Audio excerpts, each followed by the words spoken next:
Refugees are people whose motivation for movement is fear.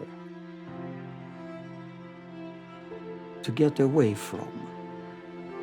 Of course, they also care for where they get to. But that's the secondary question. As kids, I don't think we realized the intensity of the danger. Wir hatten nur Stillsitzen gelernt, überall. Aus Angst still sein hier und da und überall. Man ist immer gehemmt. Man muss aufpassen, was man sagt, was man denkt. Die Gedanken, die gehen sogar. Stalin did it. The whole time we were fleeing from the Russians. And this meant to us Mennonites, we were going to be free.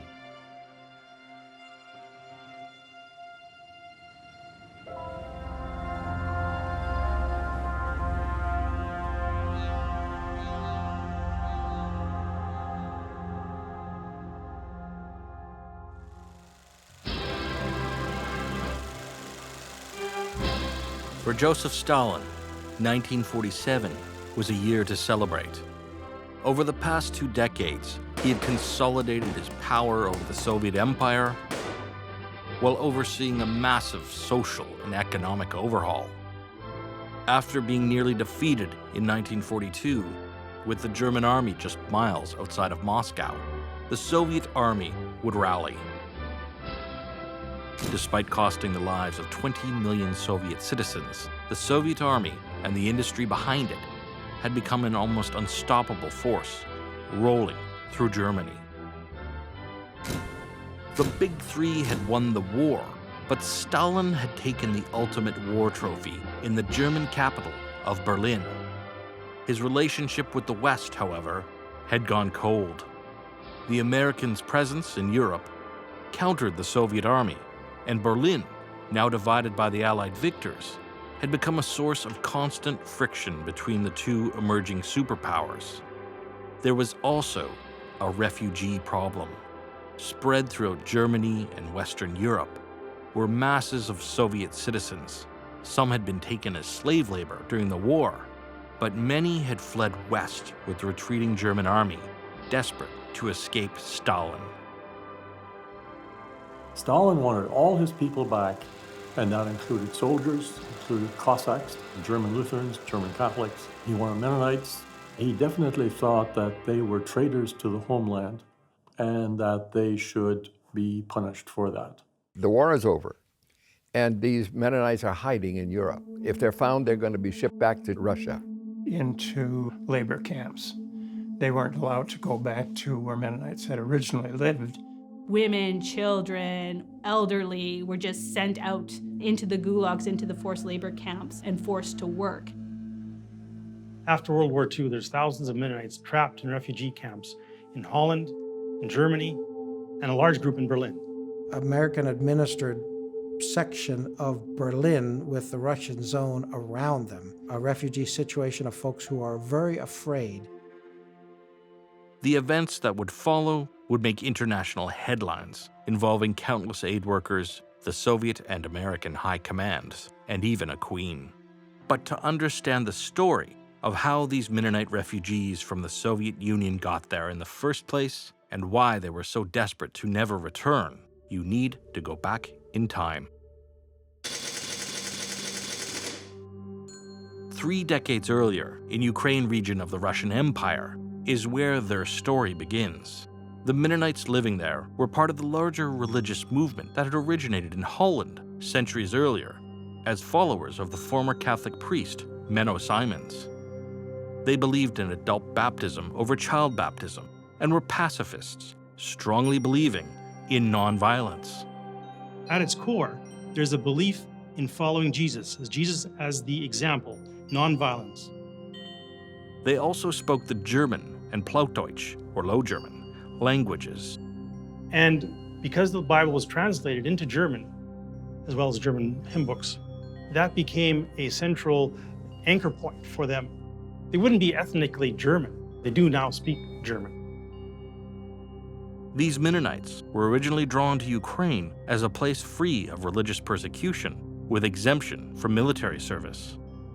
But after a century of peace and prosperity, everything would change. So in 1914, when the war began, there were probably about 120,000 Mennonites in Russia, Ukraine. They were pacifists, but allowed to do non-combat roles to support the larger effort. Mennonite men did alternative service, either working in the forests or working as medics on hospital trains. As the war progressed, the Mennonite colonies would find themselves occupied by the German Imperial Army. There was a cultural connection because of the shared language.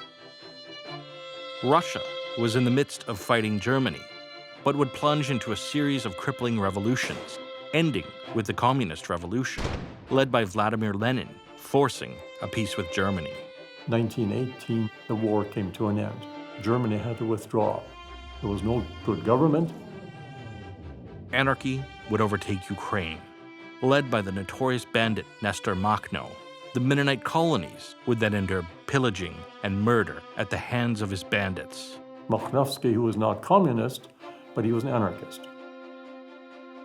It was a big debate how to respond, and some finally did respond by creating a self-defense unit. So much chaos in South Russia, the war, then there was the revolution, then there was civil war with red and white armies battling each other and crossing. Front went through the Mennonite areas time and time again. The Red Army finally prevails, pushes Makhno out, and Makhno flees. And the Soviet Union becomes a new entity, a new government in Russia. And then the famine hits.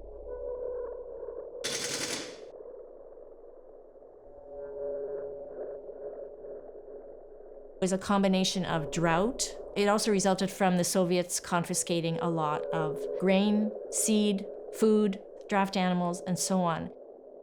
The Mennonites in Russia then decide they have to do something. They can't survive there. And so they send a delegation to North America to ask for aid and also to help for immigration.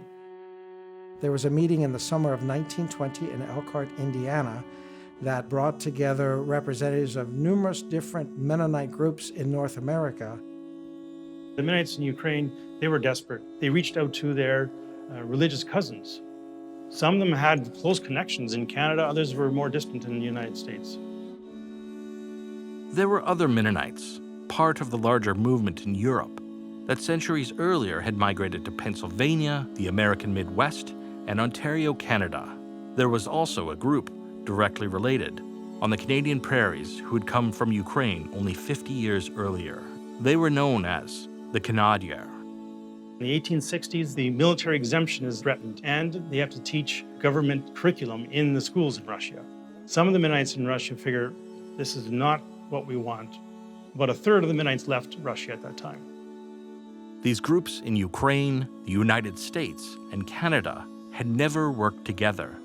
But the four young men representing the Ukrainian Mennonites facing famine would change everything. They insisted you have to work together. You have to create something central that will respond to this need. So out of that emerged this organization that is called the Mennonite Central Committee. And the very first thing was they went down the road from Elkhart, Indiana, where that meeting was, to the Mennonite College in the little town of Goshen, Indiana, and they found 3 young men who were students at Goshen College, and their task was to go to southern Russia, Ukraine, and verify that the story that they heard was indeed true. And they saw a lot of need. Women by the railroad tracks literally kneeling down, picking every little bit of grain that fell from the train cars as they trundled through their towns. Hitched as the draft animals in the plowing equipment so that they could farm. The Mennonite community started counting food and shipping food to the Ukraine to alleviate the shortage of food there. Setting up food kitchens for not just Mennonites, but for everybody. And then after the food was sent, sending a replacement for horsepower in the form of Fords and tractors. There were other organizations doing similar work, so there were other folks helping other Russians, other Mennonites, but the Mennonite Central Committee, this newly formed organization, was among those responding to the need in Russia.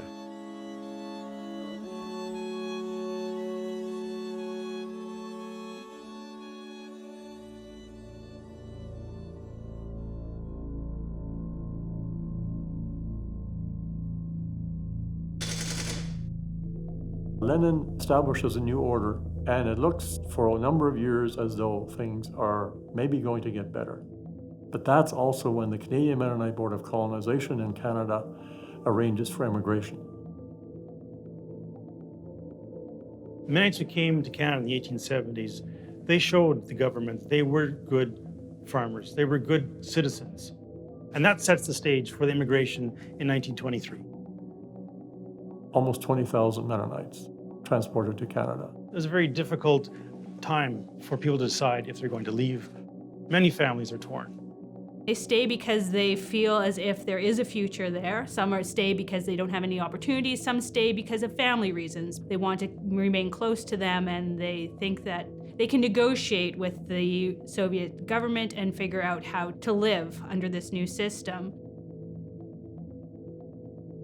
Then Lenin died, and there was a power struggle between Stalin and Trotsky. The emigration ceases, and from then on, Mennonites really know that they're going to be in trouble. In 1929, a very desperate group of people, German Lutherans and Catholics and others, including Mennonites, thousands of them, they moved en masse to Moscow. They called it an emigration panic. And when the people here in America, especially in Canada, became aware of this, and they realized how grim it actually was becoming. Canada was not accepting any more Mennonites at that time either. And it was the German government that said, we'll take these people and we'll help them resettle elsewhere. There were no countries willing to take the Mennonites that were stranded in Moscow, with one exception. Just a few years earlier, a group of the Canadiens from the Canadian prairies had been frustrated with the Manitoba government's involvement in their schools. They wanted autonomy, so they moved to Paraguay. Because the government was infringing on their rights to educate their children as they saw fit.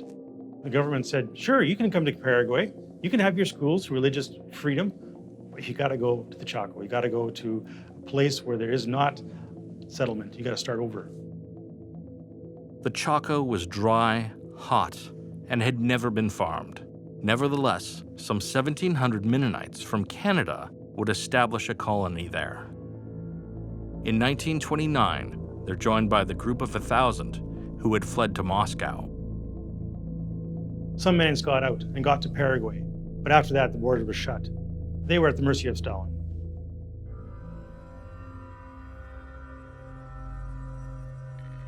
He believed that there was something called capitalist encirclement of the Soviet Union. It was not just the struggle between armies in the field, it was also the struggle between economies. The Soviet Union has to modernize.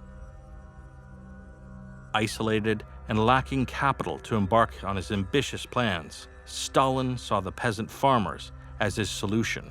The collectivization had begun. Basically, peasantry would be expropriated. We'll have to subsidize the development of modern factories, modern industries in the Russian cities. You gave up your farms, you gave your implements, you gave up your homes to the collective. And Mennonites were part of that. Ukrainians strongly object to collectivization. To create collective farms, they had to get rid of the peasant resistance. Anyone who had been a more prosperous farmer, and almost all Mennonites would have been included in that category, was labeled a kulak, somebody who was a resistor, a counter-revolutionary.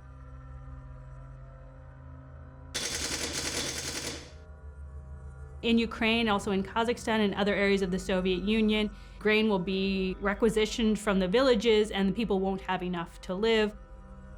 The Holodomor was an attempt to break the will of the Ukrainian people and their opposition to collectivization. And you eliminate enough people that the rest will be cowed. For Ukraine, the most reliable estimates are almost 4 million people who died from starvation in 1932-33.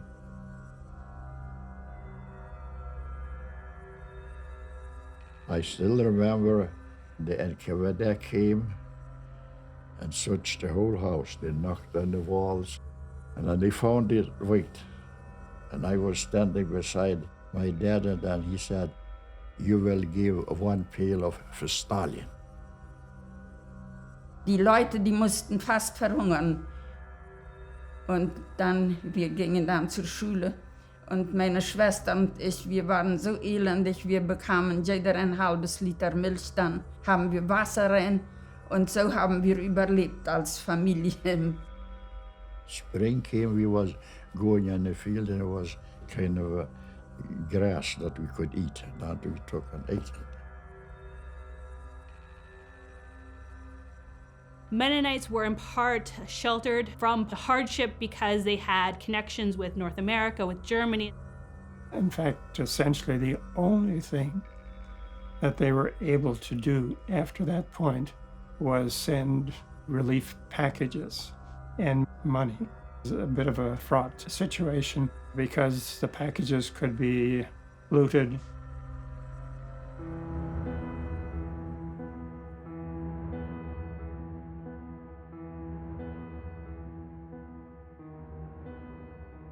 It was the Stalinist era and a very dark time for the church. My father, he was elected as a minister until the church was closed and all ministerial activity became impossible. Wurde Papa, Mama hat nachher, durfte ja vorher nichts sagen, mit glühenden Nadeln unter die Nägel gespickt und sollte den Glauben absagen. Und dann kam wieder frei, aber sollte nicht mehr predigen. Papa sagte, ich muss Gott mehr gehorchen als den Menschen. Und dann ging wieder und predigte. The Bolshevik Revolution was based on the principle that religion is bad. It's an opiate of the people, based on a long history of oppression in Russia. And the church had been very complicit with the powers of the day, the czars, in oppressing the peasants. When Lenin came to power, he disenfranchised the church. And then when Stalin came to power, he was even much more brutal. The anti-religious crusade that he embarked on was not directed at Mennonites. It was directed at every church. There was nothing religious going on. There were no church services to attend. There were no Mennonite gatherings. Well, they couldn't aggravate the situation. It was bad enough as it was. Wir durften ja keinen Glauben dann haben. Und viele, sogar von unseren Mennoniten, gingen dann ums Haus und horchten abends, ob die Kinder beteten oder nicht, die Eltern mit den Kindern. Also man ist keinmal frei, man weiß nicht von wem, ob vom Bruder, vom Nachbarn, vom Freund bespitzelt wird. Jeder hat den Montag wie Spielen. Die dort dem dann verklogen oder die sind für den Geld.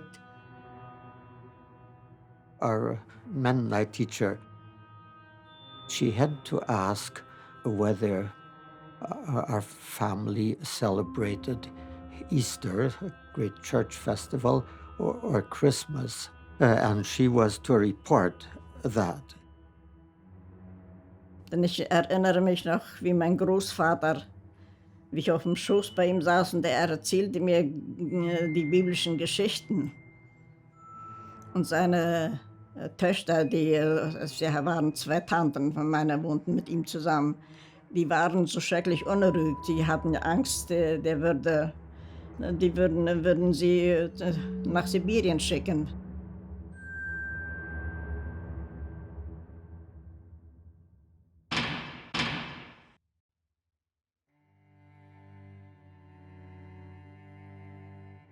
In the mid-1930s, Stalin becomes very paranoid and has a number of major purges. He thought that ends justified means in this case. NKVD, that's the Russian abbreviation. They took people away. The mothers, they were asked, whom have they taken? They had seen the black car in our village. And the black car, that was the one that the people disappeared, the men, Black Raven. Father was arrested in 1935. I never saw him again. My father's name was Isaac. He was seen by someone in one of the concentration camps, but probably didn't survive much after that. My dad was actually taken in 1937, and my mother was pregnant with me. So then she was left with 6 kids. I remember very well going to school. Everything was fine. I thought we had a good life. One day the KGB came,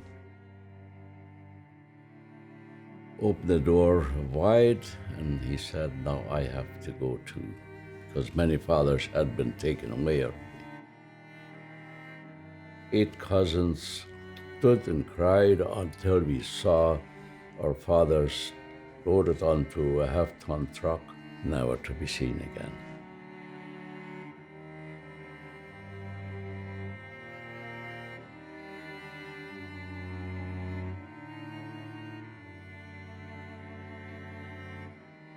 Einfach Nacht kam die GPU mit Gewehr, schlugen an die Tür, aufmachen und zum Mann einpacken, mitgehen, auf Nimmerwiedersehen.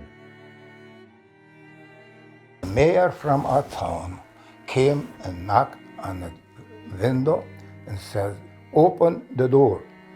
And my father says to my mom right away, no, they are here. That's the end. And sure it was.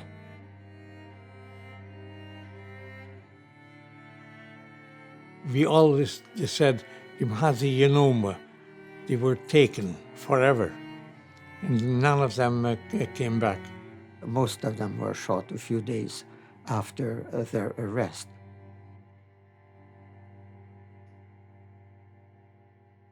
So during the Great Terror, almost 1 million people, right, over 800,000 executed in 1936, 1938. But you have even greater number of people sent to the Gulag. Just short of 500 major camps in which people were sent to work. Located in all kinds of inhospitable places. More than 5 million people, convicts, working essentially for free as slave labor for the state in those labor camps. My father was arrested. I was 11 years old. There was between my sister and myself 5 years difference. We were sent to Siberia. We had no beds. The shell of the potatoes, baking them and cooking them, that was our food. Otherwise, we didn't have the food. Father died. We didn't have a funeral, nothing. My mother, she asked me, do we have a crust of bread? And I said, no. Then she said, mein Kind, not leg dich hin und schlaf.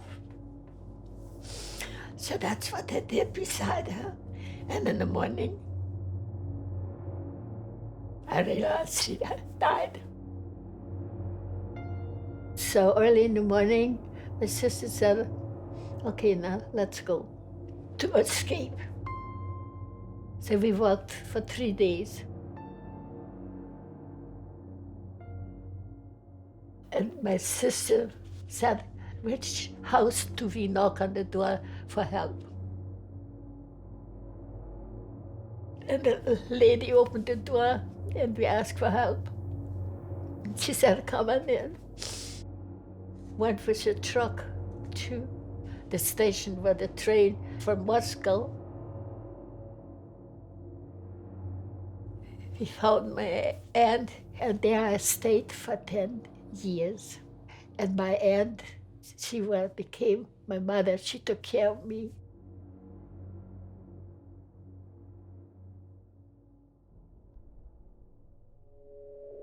We had been totally isolated from world news. Otherwise, the news available to us were broadcast from loudspeakers somewhere in a public place and were totally the news of the state.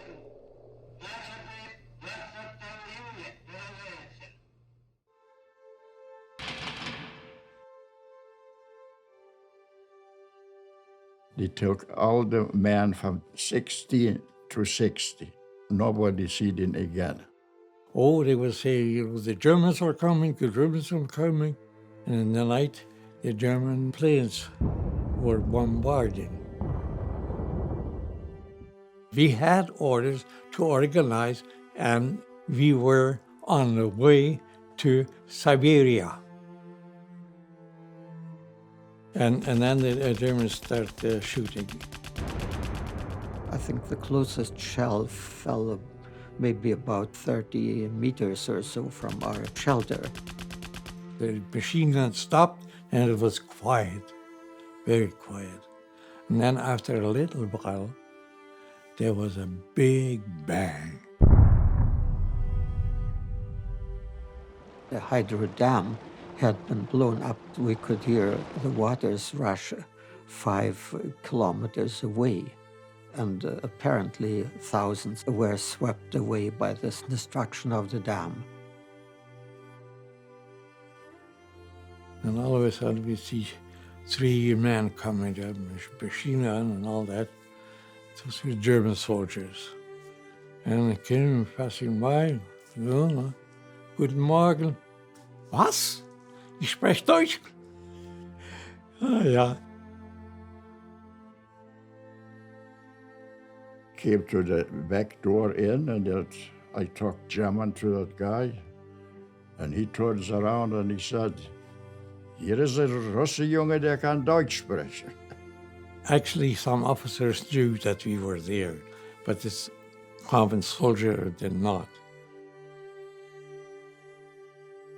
There was a sense of tremendous relief that something had been lifted from us. Schon aufatmen von dem Druck vom Sowjetregime, sodass wir dachten, jetzt sind wir frei.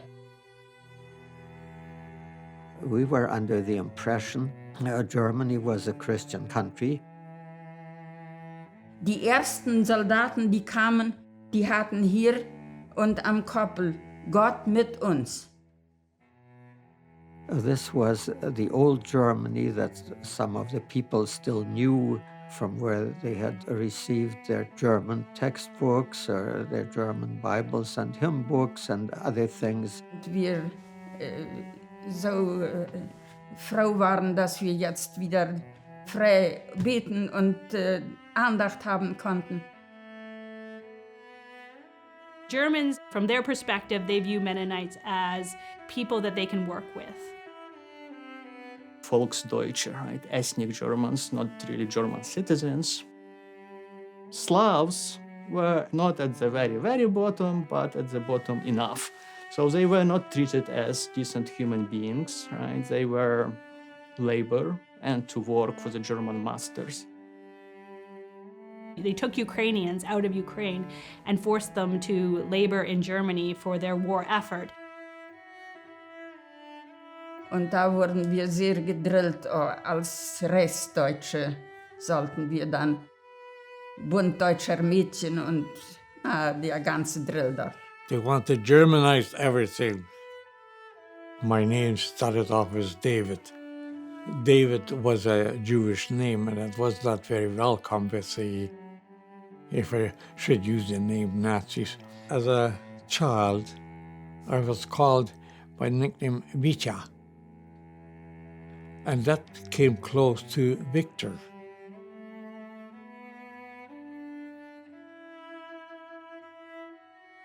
A lot of the Mennonite men, when the war first starts, are serving in the Red Army, and they're serving as Soviet soldiers. Some of them will get captured and will switch sides. There was no question asked when they said they had to come and serve. And I was too young, but I was big enough to understand what was going on. Young men that are left in the Mennonite villages, they get snapped up by the German military. They're taken as German translators because of their knowledge of German and Russian. The whole business of how people under occupation survive is very complex. If you live under military occupation, you still have to stay alive. We see a variety of responses on the part of Mennonites. Young men joined the local police, as recent scholarship has shown, was involved in local atrocities, particularly against the Jewish population, but also against the Roma population. To Mennonites, watching everything unfold and feeling helpless that they can't help. A sense of sorrow associated with the Jewish population. In some cases, Mennonites had married Jews. And there was a great disappointment among the adult population, like my mother and others, and they expressed that sometimes. I remember that at one time, an officer who stayed with us said to Mother, "Mrs. Jansen, you can say these things, but for me, it would be very dangerous to do so, and you should be careful too."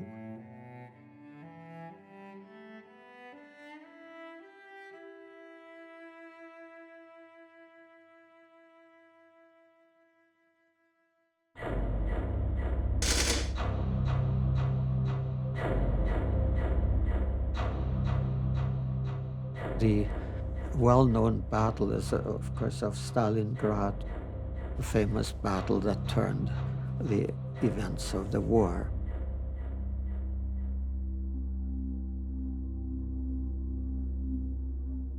That then resulted in the evacuation of German-speaking people out of the Ukraine. We had to leave the whole village. Mostly women and children decided to go along. They thought they knew what to expect once the Russian front came back into the villages. There was nobody who wanted to stay. Germany requisitioned trains to transport people westward. And that included not only Mennonites, but also Lutherans and Catholics, people of German descent. Packed into a long train of boxcars. We were very fortunate that we could reach West Prussia in 11 days. The people from the Molochna couldn't get trains anymore. Germany couldn't get trains for them. And they had to go on the Great Trek by horse and wagon. About 3 months was on the road and get to Poland. Hitler intended that that area would become German. That's why he settled German-speaking people there. We were in camps. Once they won the war, they would use us to settle the empty areas there and so on. There were big buildings, large rooms, bunk beds, separated from each other for some privacy by blankets, reasonably good food. That's where I learned my first table grace. That was the first time I ever heard of that, of actually praying. Deutschland nach Polen, das von den Deutschen eingenommen war, da wurden wir deutsch eingebürgert. Von daher habe ich meine deutsche Staatsbürgerschaft, meine deutschen Dokumente. When I was in Poland, I get a letter from the army. I have 3 days' time the report of not, they would shoot me. They gave you the uniform and then you was there. You know, we had no choice. And we only got the news that the Russians were expelled here, expelled there. But we knew that the front was approaching and the Red Army was coming closer, and that we would eventually have to flee. Generally, we were not organized, we ran. Und fast nur Frauen und Kinder. Meine Mutter, mein Bruder war 9 Jahre alt. Die sind nur zu Fuß gegangen, dem Wagen hinterhergelaufen. We got a hold of a wagon that we pulled by hand. So all our belongings were on there. My mother wasn't well, so she sat on the wagon. Winter, December, it was an icy rain, and we had only what we could carry. Well, we had virtually nothing. And from then on, it was a matter of outrunning the advancing Russian front.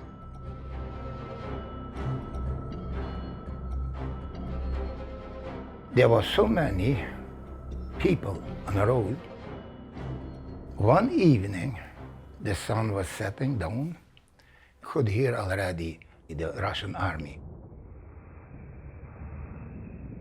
Suddenly, the Russian tanks came out of the forest and they cut the track off. All my cousins, aunts and Oma, they took back. A Russian tank came and drove over Oma. They drove over horses, everything they killed. No mercy.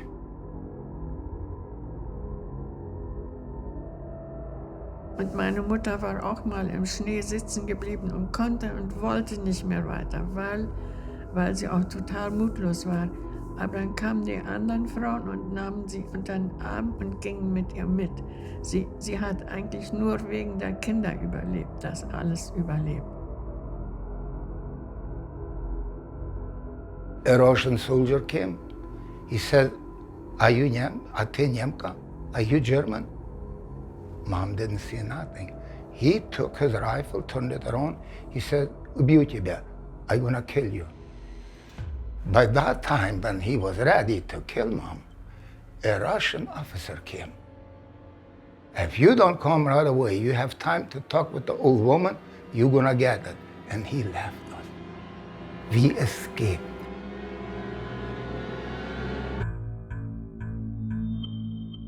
You get very diverse stories. The trek was ruthless. It was a tough trek.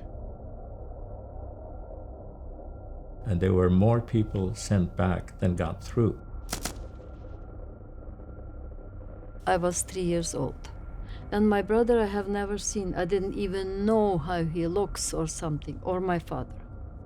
When I think how my mother dragged me around in a war, there is diapers, there is food, there is this and that, but they cut us.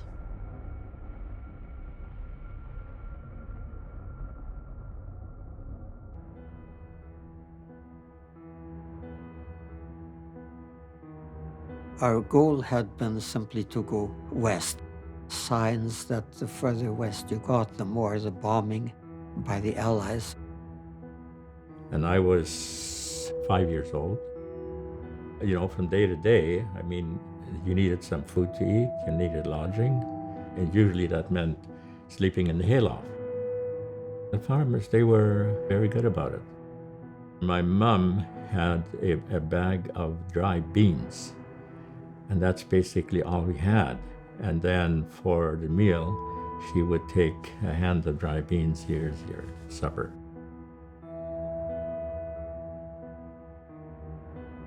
And now we thought we had outrun the Russians. We were refugees without papers, without anything, without food. We were very, very scared that they would take us back to Russia. Well, the German people had to open their homes to refugees.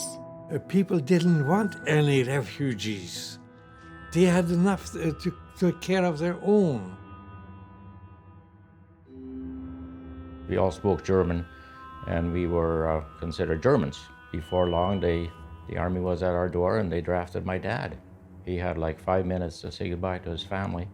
They sent us to the front line, you know. They froze my feet up. I was a year and a half in the hospital. Ich habe dann nicht offiziell, und im Februar 1945 wurde das Regiment versetzt wieder nach der Ostfront, und da ging es durch Deutschland. Und da hat der Hauptmann gesagt, dass ich frei wäre. Ich wäre noch zu jung. Ich war ja noch eben 15 Jahre alt.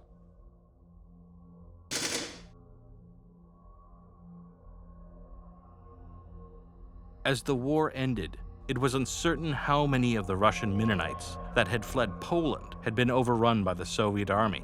Some had made it as far as the Netherlands, but most were in Germany, which was now defeated and being divided by the Allied powers. One thing that was certain for these Russian Mennonites was that they were powerless. They were now refugees. We eventually were occupied by American troops. Then, to our surprise, the Russians took over. The Russian troops, they were extremely cruel. Die Frauen wurden nachts herausgeholt und vergewaltigt. Ich würde sagen, ich habe zu der Zeit niemals so einen vernünftigen, zuverlässigen Mann gesehen. So the soldiers arrived, knocked on the doors, and they were asking for the girls. You know, I had 2 sisters, but Mom already hid them in the attic. Says, you know, there's nobody here, and she was just frightened, right? Und da fängt der Russe immer wieder an zu kommen und wollte die Russlanddeutschen zurückholen. They had already captured some and taken them out to Siberia. We didn't know yet that the British and the Americans had promised Stalin at the Yalta Conference that all the people who had deserted their homeland, Russia, were to be returned. These were traitors. He wanted them back. They belonged to him. The Soviets were not well disposed towards Mennonites. They'd sent many thousands of them into the Gulag already.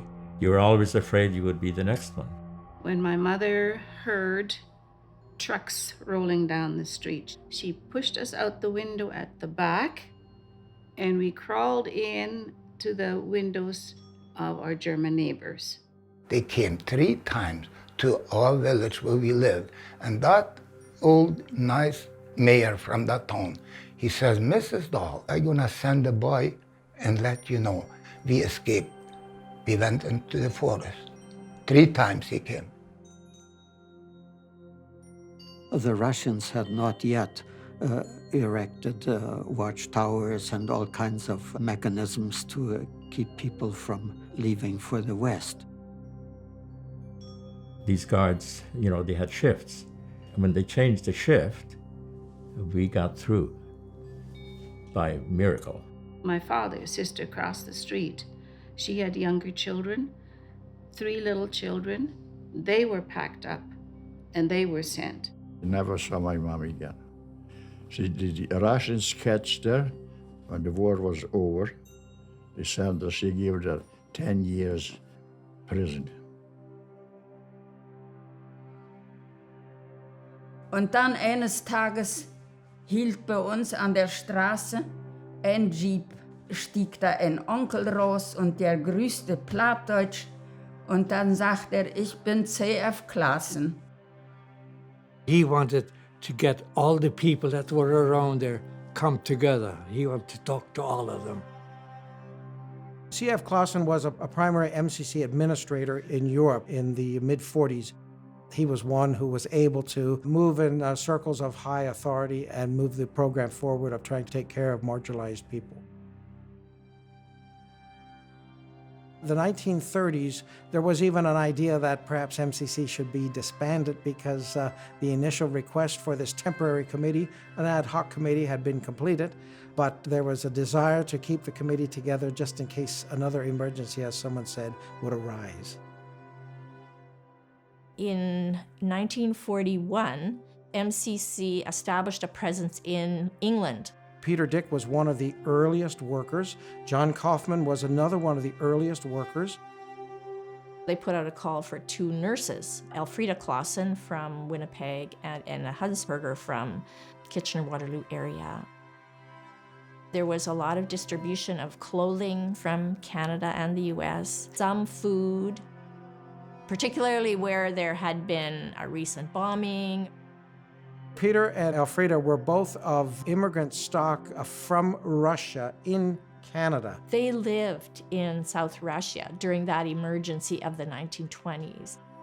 In the middle of a bomb raid in England, Peter asked Elfrida Clausen to be his wife. They get married, then MCC sends them to Holland.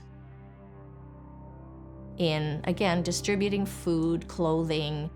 In fact, one of the phrases that MCC has become well known for is the phrase, "in the name of Christ." That was a suggestion made by the MCC worker, John Kaufman, that people need to know the motivation for doing this. And then lo and behold, they hear about Mennonite refugees scattered all over Europe, eager to get into Holland. The Netherlands, sometimes successfully and sometimes unsuccessfully. The Dutch Mennonites were a small group that had stayed in Holland centuries earlier. At the end of the war, they negotiated to let Russian Mennonite refugees cross the border into the Netherlands. Over 400 would cross into the relative safety, but it soon became apparent to the Mennonite Central Committee that there were thousands more stranded in Germany, desperate to go anywhere but back east. They were also, like much of post-war Germany, hungry. We were always hungry. And MCC came with suitcases.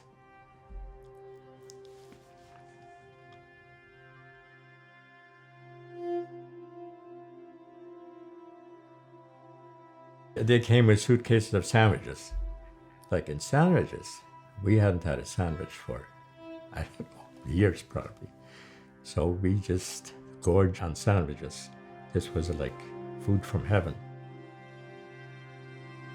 By 1946, MCC was working with almost 1,000 refugees in numerous camps in the Netherlands and the non-Soviet occupied zones of West Germany. But by summer, it became clear that there were even more in Berlin. Berlin was a small enclave in the midst of Soviet control. The Berlin zone was very precarious because one block you could be in one zone, another block you could be in a different zone. The Soviet military was everywhere trying to find people to repatriate back into the Soviet Union. The British and the Americans, they realized what was going on, so they looked for ways of stopping that. What had happened is that Stinson, Lieutenant Colonel Stinson, had driven through the streets of Berlin one day with his aides and so on, and someone had said, "Look, sir, it looks as though there's some life down there." And he'd stopped the jeep, found these people in a bombed-out house, all shattered. And that's how the telephone rang on my desk in Amsterdam, having gotten permission to drive through. And we went to Berlin and went down in there, and there they were, hiding, full of fear, no idea who I was. And when I saw that fear, and immediately the men got up and sort of almost like forming a little wall to protect women and children behind them. So I just reverted quickly to the Plattdeutsch, and I said, "Guten Abend, ich bin Peter Dick," told them who I was, "Good evening, Mennonite Central Committee," and their mouths dropped open, and they were stunned, and they were overjoyed.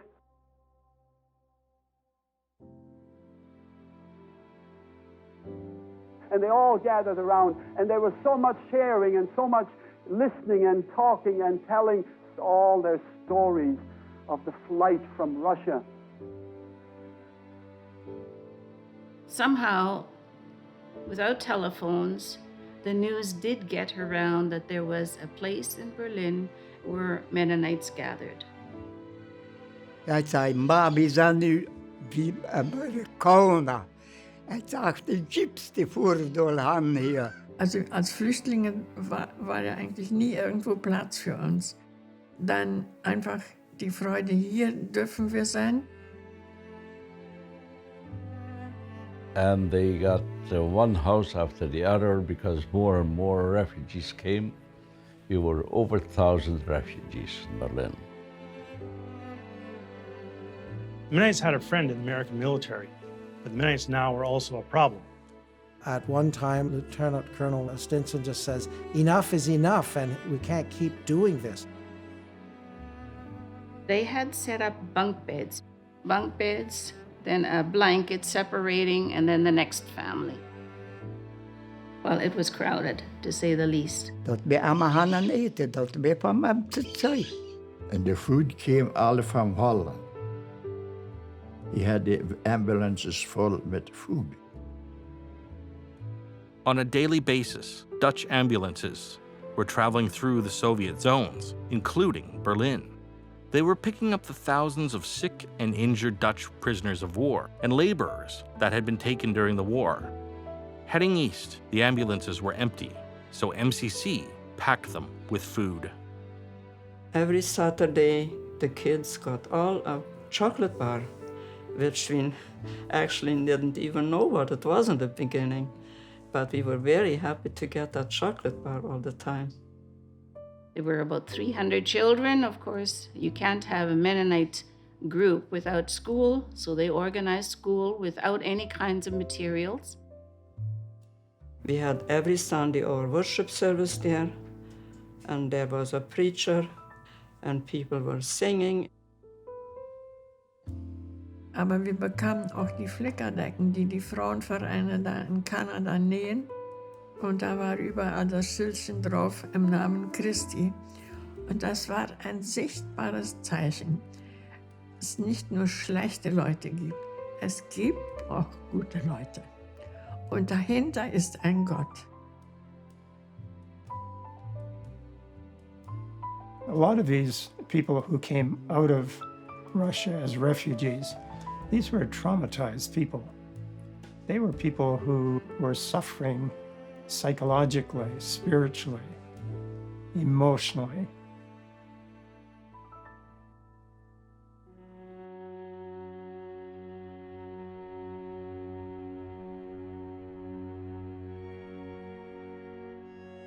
I don't even remember that Christmas program, but I know that's the first Christmas we celebrated.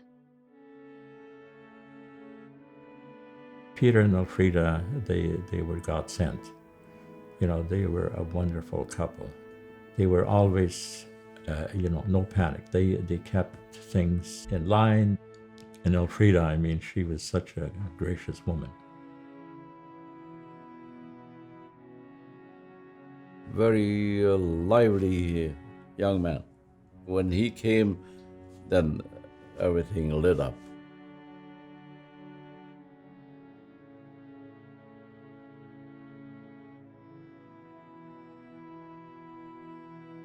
Their hope was that they could go to Canada.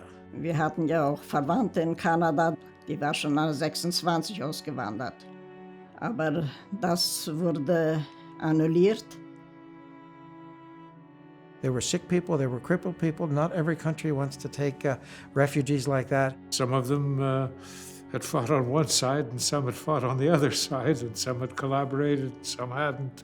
It was not that they were all of one particular background or group.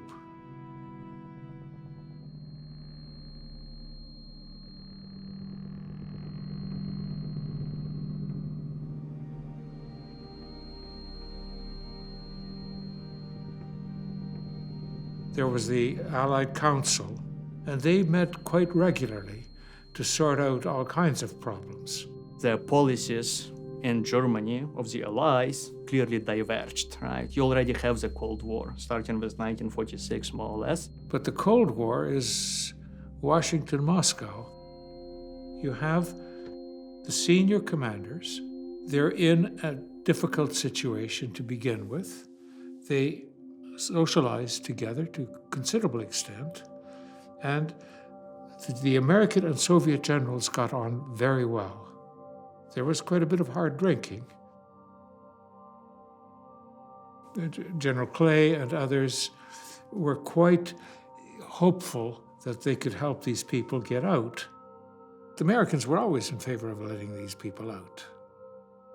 The Soviets were stuck with the Yalta Agreement, but Zhukov, Sokolovsky were far more interested in keeping things reasonably settled, reestablishing order. By early 1947, the Soviets were increasingly aware of the Mennonites in Germany and the Netherlands. Complicating the situation were 15,000 Dutch prisoners of war and laborers still in the Soviet zone needing to return home. The Dutch were under pressure to hand over the Mennonites or else. Everyone knew, including the Soviets, that the Mennonites were a problem in Berlin, and they needed to solve this problem fast. The understanding was from the U.S. military in Berlin, find a country which will take these folks and arrange transportation. Then things would be set and the U.S. military could help to get these folks who were locked down inside the Russian zone, now spilling into 1947. Where will we put these people? And a worldwide search went on. They looked at Alaska, they looked at Mexico. Tried all over. The States and Canada said no. They all of a sudden said, we have found a country that will accept you. Well, it turned out Paraguay said if they're Mennonites, they can come. Then the next question was, well, how are we going to get them there? C.F. Clausen, he was inquiring, where can we get ships? I remember all those meetings that we had and prayer meetings and those times when they said we probably can't move out here from Berlin and so on. And the Clausen was the man who said, God can. They lived by that. It became their motto. He always would say when they got so discouraged, Gott kann. Well, they went to Holland. The Dutch queen, she was good enough to supply all Mennonite people with a ship. The first answer was, most of our ships are in the bottom of the ocean. They were sunk during the war. But here is the Volendam. All of a sudden, they had a ship. A ship with capacity over 2,000 passengers. Then the plan arose to get them out by train, by freight train. To take all of us to go to Bremerhaven. Those that were in Holland would board that ship already and come to Bremerhaven, and we would be boarded there. But then was the problem of those in Berlin. Berlin was in Stalin Island in the Red Sea. The message came from Washington. The start is nice. You have permission to move the Russian Mennonites from Berlin through the Russian zone to Bremerhaven, provided that the Russians agree. Provided that the Russians agree. I remember one time we were told to pack up, to be ready, but then it was called off because they didn't have the permission to go through the Russian sector. Aber dann sagte Frau Dück, es ist nicht eine Möglichkeit. There were various considerations. Is there any option to fly? There simply were not enough of planes, especially with the ship already contracted and waiting and ready to go. And many people prayed that had never prayed, as we were told, you know. Wir durften nicht mehr aus dem Land hier raus sagen, würden wieder doch wahrscheinlich in die russische Hände fallen. It was so emotional and so in a way scary. Volendam, which has been hired for $350,000, ready to go to Paraguay. We had to make the decision, do we even send the boat half empty? But we decided we'd do that. And while we were just there and had just about finished, two American young men came marching onto the boat and came up to me and said, "Are you Dyke?" I said, "Yes. Come quickly, there's a message for you down below." Elfrida was in Berlin. Peter Dick was on Volendam. He was standing and holding. He says, "Achtung, Achtung, bitte, bitte, still." God is now going to do a miracle. The group from Berlin is coming. Then the first thought that came to us, I've got to get back to Berlin. Peter Dick took his car. He could go to the Russian zone. Elfriede was in Berlin. She was given the notice that have your people ready at the street, packed and ready to go in an hour and a half. And we were half finished with supper. Everything stayed half eaten. And this was nighttime, and we had to be quiet, and of course the lights were out. Große Militärwagen holten uns da von dem Lager ab und brachten uns zum Zug. General Clay, he had it all organized. He had the food in there, a stove in there, wood in there. When he was in the train, they closed the doors. Dat hebben we niet meer dat je Ransel. Als wir eingeladen wurden, war Peter Dick schon wieder da. And there was Stinson, our friend, as happy as children at Christmas. And I ran to the end and got on, and there was Elfriede. Elfriede with the sick people and the old people. She's in the first car after the locomotive. That's the only passenger car, and we were off. There's 125 miles of hostile territory. The main point being, what happens if we get there and we get turned around? Are we going to have an incident? We didn't know. And the train moved slowly. Toward morning, when the sun was shining, the train stopped. Da hatten wir alle Angst da drin. Jetzt haben die Russen uns geschnappt. We could just look through the holes. It was all running around the Russian soldiers, you know. Officials in their big black coats inspecting the trains. Because you have these 45 boxcars, the Russians not knowing who's there, and they're stuck there at the border without permission to go. Everybody was scared. Stel zijn, nicht? There was this feeling, will we get through? Will we get through?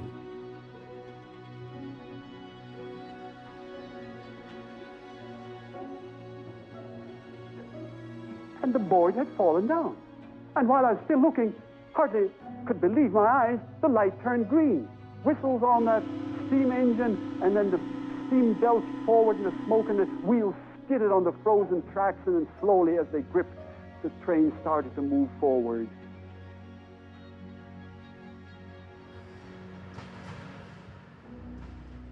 The train goes through and they get out of the Russian zone.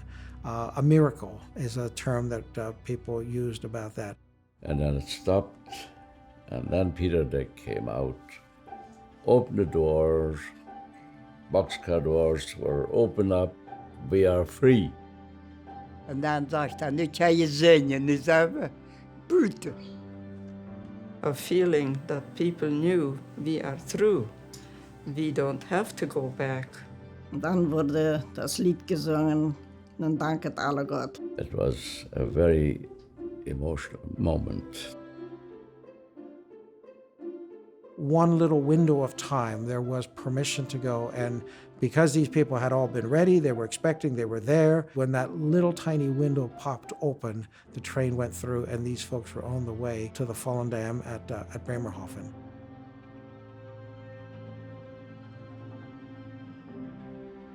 They voeren de derg.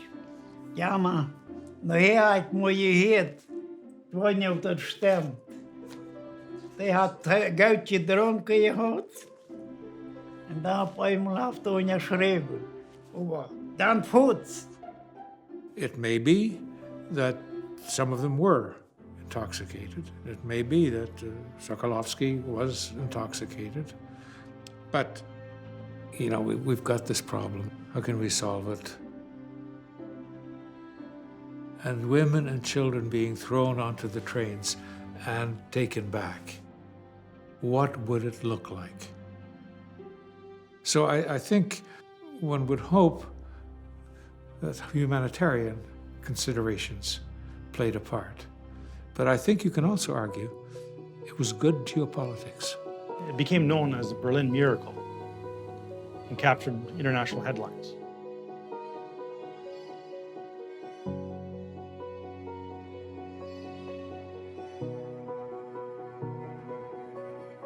Oh, man alive, was that something. The biggest group, the Berliner group, they were free. It was amazing. Det var fel Verwandte Nachen. We didn't have to be scared that the Russians would catch up to us.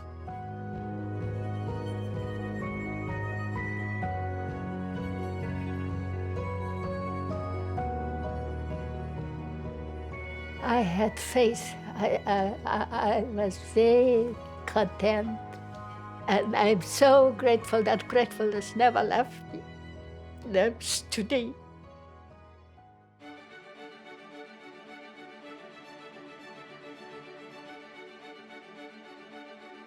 Blood chocolate. Bruta prus wat kleine tjenja hadden, dat kreegen stod daar. Und wir Jungs wären ohne Pams. En Greutensol. Och var så den andra middagen snön kon krypa där vart det chocolate. You know, the ship rocks one way and the hammock goes this way. And there was seasickness on the ship that you wouldn't believe. Und da kam meine kleine Schwester, ne, die ist 4 Jahre jünger als ich, aber wir sagten immer, wo ist Mama, ich muss sterben. And I was 14 years old. I thought it was great.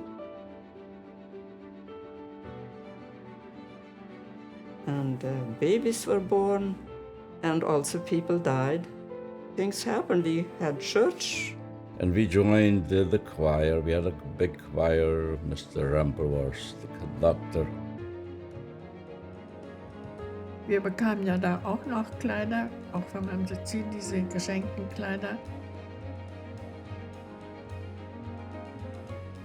And of course, they had to have school. Då började ju lära sig alla möjliga mig.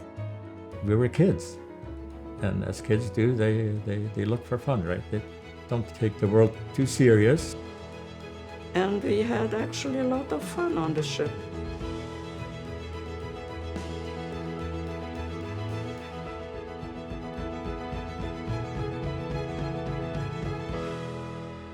With the Soviet threat an ocean away, the refugees were content. But Paraguay was now going through a civil war. For the time being, Buenos Aires would be another temporary home. Dann kommer det Argentina, 18 månader. And they hadden gewunken wie ook.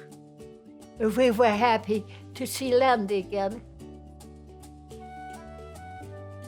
There was a revolution in Paraguay. So we stayed in Argentina, in Buenos Aires, and we lived in a tent.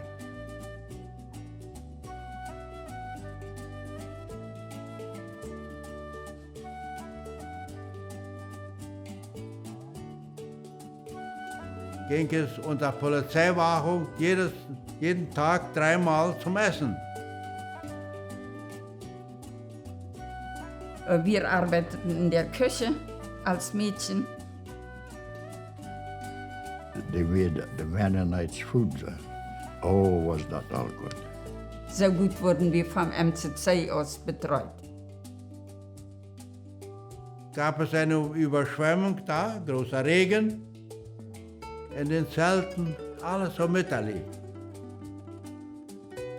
And there we had open church and so, and there I was baptized.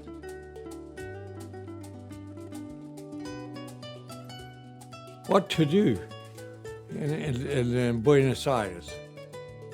Where could we get lumber here? And the sawmill, whatever, they could make the soles. By the hundreds, to beat them.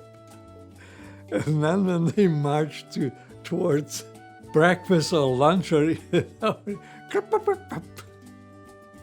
these are some things that you know that you remember.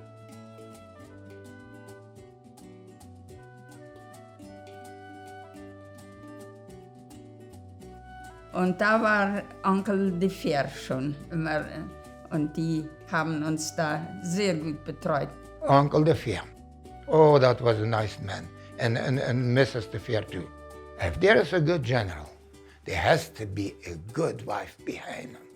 C.A. de Fer, a businessman from Winnipeg, was one of MCC's negotiators in Paraguay who had been brought in to resolve a problem. After MCC made its commitment that these people would go to Paraguay, then the word came back that life was very hard, and it was. At that stage, Paraguay was very hard. And so that word got back, and so some in Germany said, we'll go to Paraguay, but we won't go to the Chaco. Mr. de Fer, he says, you know, to the MCC people, those people, they always been told, this what you can do, this what you cannot do, but if they don't want to go to Chaco, we're going to buy piece of property close to Asunción, and they can settle down here. C.A. de Fer found this tract of land near Friesland. It was tropical forest, whereas the Chaco was desert. 9 months would pass in the tent village in Buenos Aires. Then, boarding riverboats, half would go to the Chaco, and half would go to the new colony in the southeast. The Paraguay government gave us land. It says, here's your land, and good luck. The Volendam colony was established. Volendam, which was named after the ship. Nothing, just bush. We had machetes, we had axes, and I think we had 2 saws for one village. Ja, da war das gemietet, jeder hat schlecht Tag und ich bräuchte der Langkoste, Welt wie dort wieder noch.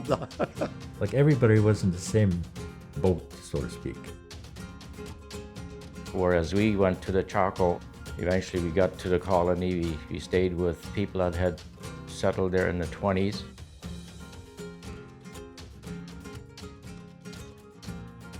First of all, a lot hotter and drier than the east was. It got to be 45 degrees Celsius. Die ersten Häuser, das erste wurde Leim, das wurde und dann mit Füßen getreten und Ziegeln wurde so eine Form gemacht.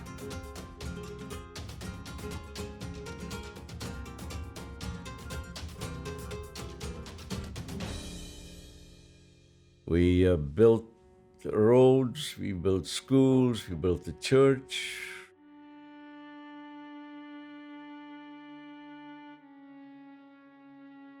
Dann waren wir so froh, als wir ein Dach über dem Kopf hatten.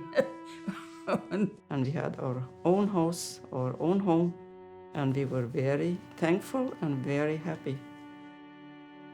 Oranges, we had bananas, we had grapefruit.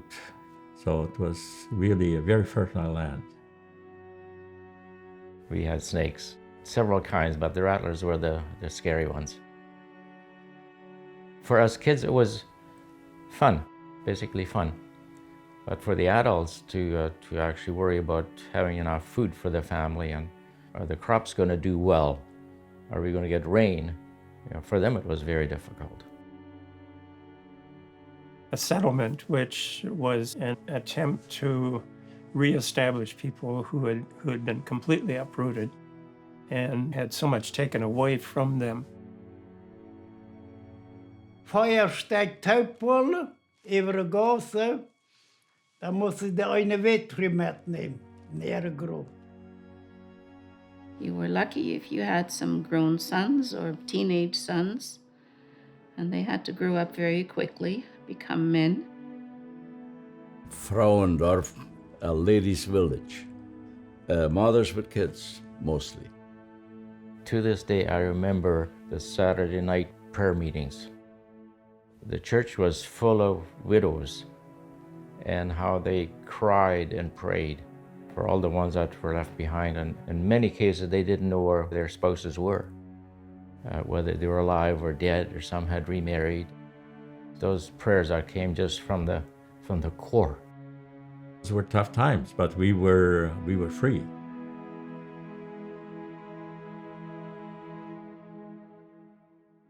And it didn't take long. I owned a horse. And then I learned how to rope. And most of us were, walked barefoot. We couldn't afford shoes, or some had sandals. But kids all ran barefoot. It was not slave work. It was enthusiasm work. Wenn man heute solche Geschichten erzählt, dann kann man sich gar nicht mehr vorstellen, dass so etwas gewesen ist. We could really work hard all day and still come gather together in the evening and sing and play games. Because we were young and free. We were so thankful. Nobody was shooting at us. We didn't have to run anymore. You didn't sense fear from your elders? Da gab es keine Uniform, keine Polizei, kein irgendein Soldat, weder ein Deutscher noch ein Russischer, noch irgendeine Idee.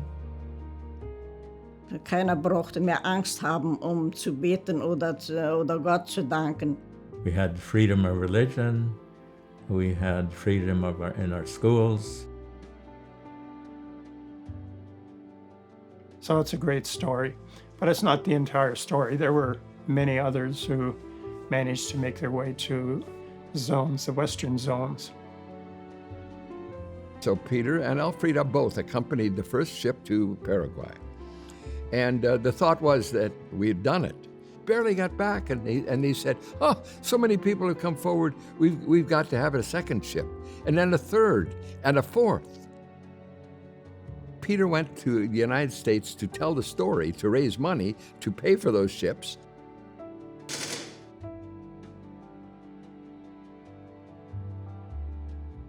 Elfrida sometimes barely had time to change her suitcase in Germany before there was another ship to be accompanied.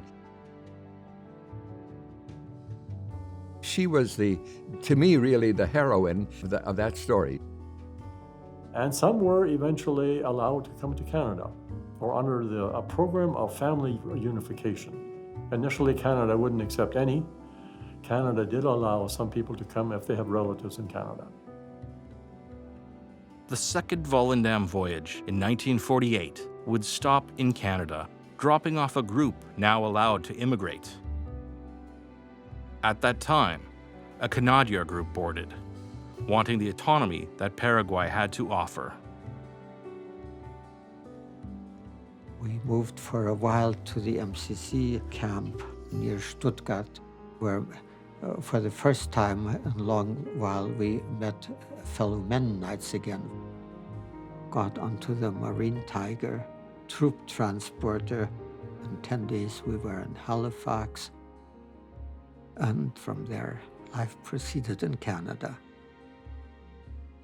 Of the post-war Russian refugees in Europe, over 5,000 would go to Paraguay and another 5,000 to Canada.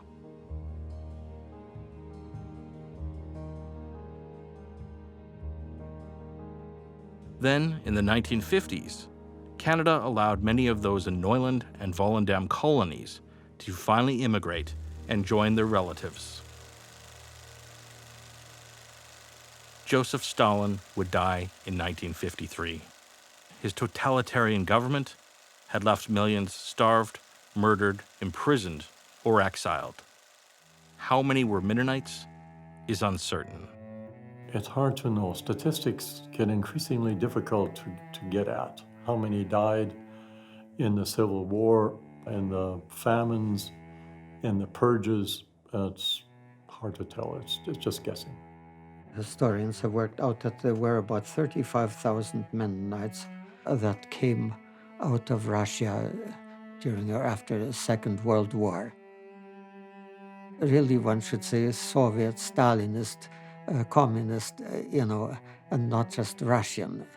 23,000, so 2/3 were either caught in the Russian zone and sent back, or extradited by the British and Americans. Many of them were sent into labor camps. 25 years later, my aunt and cousins, whom we lost during the trek, they came to Germany and we went to visit them. And I talked to my cousin. She said, Henry, what we went through, you cannot even believe it. They caught us.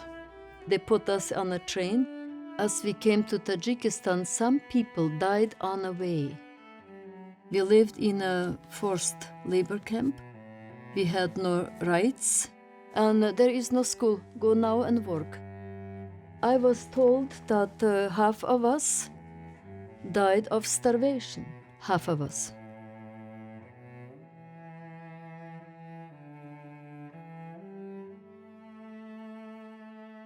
Wir denken noch sehr oft an solche Menschen, die nicht drüber kamen. Und uns ist das noch keinen Tag. Wir haben heute noch darüber gesprochen. Leid, dass wir hergekommen sind.